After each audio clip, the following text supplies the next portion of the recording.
Namaskar, myself Dr. Kamla R. Nagar, Professor and Head, Department of Agat Tantra एवं व्यवहार आयुर्वेद, ज्योति विद्यापीठ, Women's University, Faculty of Ayurvedic Science.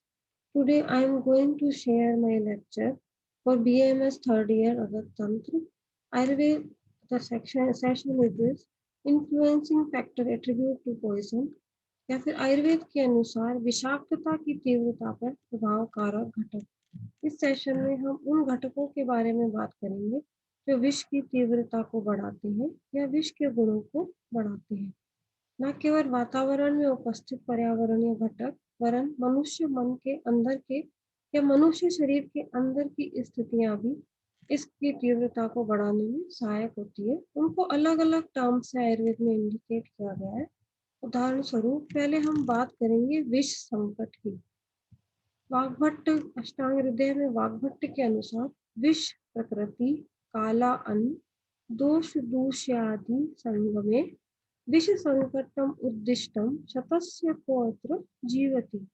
विष की प्रकृति काल अन्न दोष दूष्य सभी समान होने पर अगर एक साथ मिलते हैं तो विष संकट की स्थिति कहलाती है। इस स्थिति में कोई भी जीवित नहीं बचता है। उदाहरण के स्वरूप महामारी के समय न केवल एट्रीब्यूटिंग फैक्टर जैसे वायरस हो या बैक्टीरिया वातावरण में फैले हो, वरन उनको बढ़ाने के लिए मानव शरीर की इम्यूनिटी अगर कम हो तो वो घटक भी इस संदर्भ में काम करता है। प्लस मौसम का असर होता है। जो विष की प्रकृति होती है उस पर काल अन्न दोष दूष्य सभी का इफेक्ट पड़ता है। अगर ये सब एक साथ मिल जाए तो विष की घातकता या महामारी की घातकता को बढ़ा देते हैं। इस स्थिति को विष संकट कहा जाता है और ये बहुत प्राणघाती स्थिति होती है। इसमें कोई जीवित ही बचे या मोर्टेलिटी रेट इसमें बहुत ज्यादा हो जाती है। जब विष का प्रभाव सबसे ज्यादा होता है और जो रुग्ण होता है वो विषाक्तता से ग्रसित होता है तो उस समय को विष संकट कहते हैं। विष की प्रकृति का विषाक्तता की तीव्रता पर प्रभाव पड़ता है। उदाहरण के स्वरूप नागराज का विष सभी सर्पों में सबसे जहरीला होता है। साधारणतः विष जो है आग्नेय प्रकृति का होता है, इसीलिए उसका दुष्परिणाम जो पित्त प्रकृति के पुरुष होते हैं, क्योंकि पित्त भी आग्नेय होता है, तो अग्नि और अग्नि उसकी विष की तीव्रता को और बढ़ा देती है और मध्याह्न काल अर्थात दोपहर का समय जो होता है यह उस विष की तीव्रता को और बढ़ाने में सहायक साबित होता है। इसीलिए विष का परिणाम या दुष्परिणाम मध्याह्न में सबसे अधिक दिखता है। विष की उत्पत्ति जल से होती है, इसीलिए वर्षा ऋतु में भी यह बहुत प्रभावी हो जाता है, क्योंकि वर्षा ऋतु में वातावरण में होते गंदगी कीचड़ इस तरह का भी वातावरण फैला हुआ होता है। तो उस समय ये विष संकट की स्थिति में जो वर्षा ऋतु है वो मुख्य घटक निभाती है। पित्त प्रकोष्ठ आहार विहार और जिस रोगों में अगर रक्त दूषित हो तो वह विष अधिक प्रभावी होता है। इस प्रकार विष संकट की स्थिति विष को सम्यक रूप से और बढ़ाने वाले जितने भी घटक होते हैं या विष की अनुकूलता को बढ़ाने वाले सभी घटक विष संकट कहलाते हैं। वाग्भट्ट के अनुसार विष वृद्धि के कारण क्या है? शुद्ध तृष्णा घमम दौर्बल्य क्रोध शोक भय श्रमे अजीर्ण वर्चो द्रवता पित्तमानता वृद्धि भी। वाग्भट संहिता उत्तर स्थान 40 में विष वृद्धि के कारणों का और वैज्ञानिक तरीके से उल्लेख किया गया। आचार्य वाग्भट के अनुसार क्षुधा तृष्णा दौर्बल्य क्रोध शोक भय श्रम अजीर्ण अतिसार पित्त एवं वात वृद्धि में विषाक्तता बहुत अधिक होती है, क्योंकि विष के गुण और इन सभी प्रकृतियों के गुण एक जैसे होते हैं। इसलिए विष संकट में ये विष की वृद्धि में प्रभावी कारण उपस्थित करते हैं। अब चरक के अनुसार विष वृद्धि के कारण क्या है? विरुद्ध अध्यासन क्रोध शुद्ध तया असम मैथुनम वर्जयेद विष मुक्तो अपि दिवा स्वप्नम विशेषतः है। क्योंकि चरक चिकित्सा का जो 23वां अध्याय है वो अगत तंत्र को समर्पित है, इसीलिए इस अध्याय में उन सभी फैक्टर्स का उल्लेख किया गया है जो कि विष वृद्धि में सहायक कारण बनते हैं। कोरदूष कोद्रव कुलकम कारवेल्लकम अन्य पटोल वेदमाप चरक चक्रपाणी जो चरक के टीकाकार है उन्होंने भी इसका उल्लेख किया है।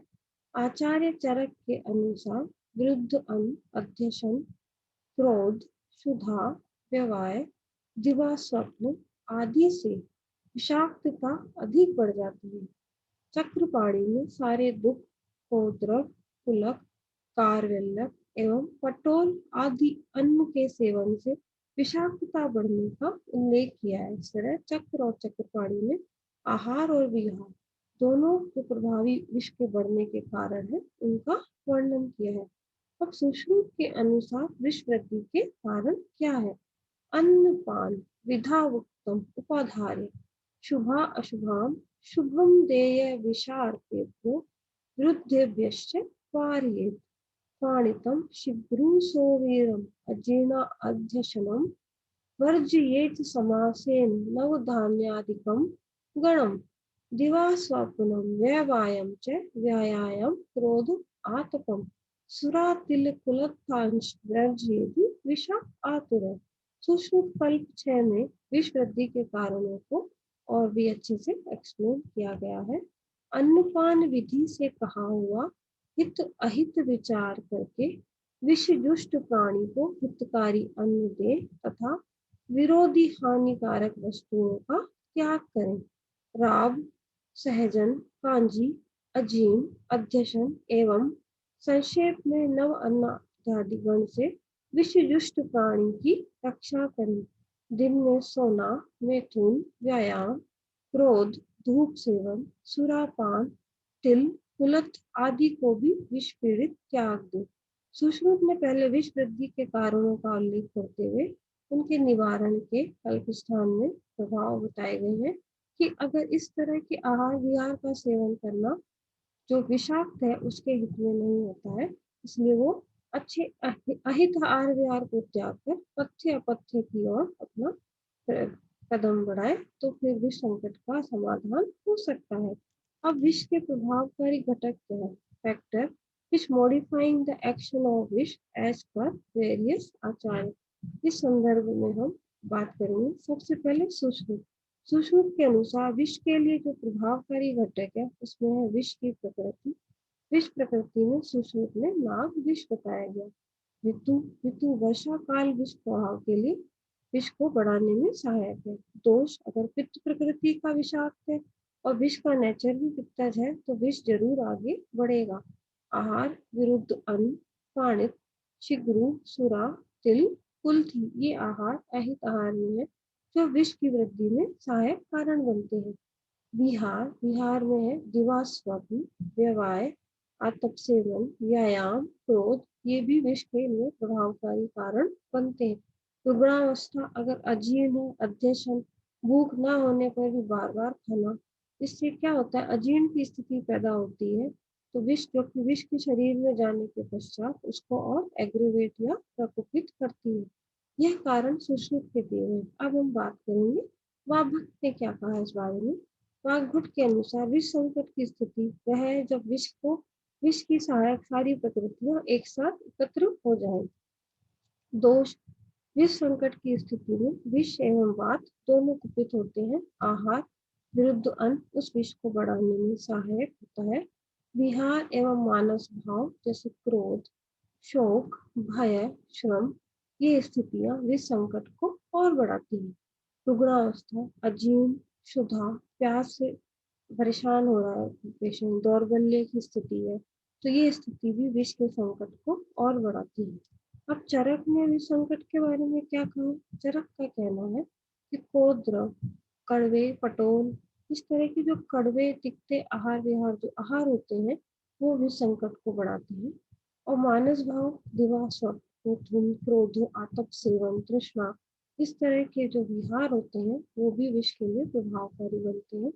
रुग्णावस्था में विरुद्धासन क्षुधा अजीर्ण अध्यशन आदि रोगी के पाचक स्थिति को प्रभावित करते हैं और अगर पाचक स्थिति श्रेष्ठ नहीं है अच्छी नहीं है तो विष संकट की स्थिति वैसे ही बन जाती है। तो इस सेशन में हमने विष के लिए प्रभावकारी या विष को प्रभावित करने वाले या उसको बढ़ाने वाले उन फैक्टर्स का उल्लेख किया है जिनसे किसी को भी बचना चाहिए। ये सिर्फ विष संकट या विष से तात्पर्य सिर्फ एनिमल या ओरिजिन और वेजिटेबल ओरिजिन के विष से नहीं है, वरन वो महामारी जो अचानक ही वातावरण में आके समस्त मानव जगत को प्रभावित करती है, उसकी उग्रता बढ़ाने वाले कारणों का भी उल्लेख किया गया है।